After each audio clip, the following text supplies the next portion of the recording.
আসসালামু আলাইকুম।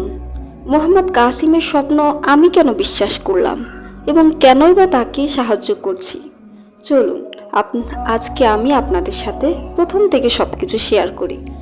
মোহাম্মদ কাসিমের সম্পর্কে আমি 2024 সালে জানতে পেরেছিলাম।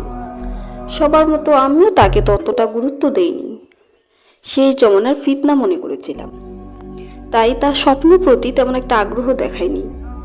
কিন্তু আমি আমার বোনের মাধ্যমে জানতে পেরেছিলাম তার স্বপ্ন প্রচারের মূল উদ্দেশ্যই হচ্ছে বর্তমান সমাজ থেকে ডিজিটাল শির্ক দূর করা। এই কথাটি শোনার পর থেকে তার স্বপ্ন পড়ার প্রতি আমার আগ্রহ তৈরি হলো এবং আমি জীবনে প্রথম তার থেকেই এই শির্ক সম্পর্কে জানলাম, যা আমি পৃথিবীর কোনো আলেমকে এই শির্ক সম্পর্কে মানুষকে সাবধান করতে দেখিনি।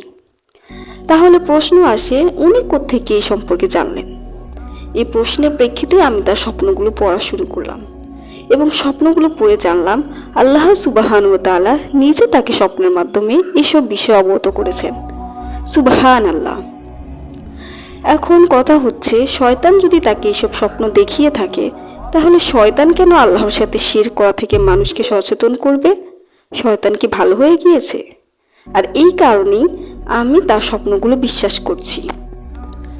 আমরা হাদিস থেকে জানতে পারি, নবী সাল্লাল্লাহু আলাইহি সাল্লাম বলেছিলেন, যে ব্যক্তি নিজে শিখলো এবং অন্যকে শিখালো সেই ব্যক্তি সর্বপ্রেক্ষিতে উত্তম। আর এই কারণেই আমি তাকে সাহায্য করছি। আল্লাহ সুবহানাহু ওয়া তাআলা আমাদের সকলকে শিরক মুক্ত আমল করার তৌফিক দান করুক। আমিন।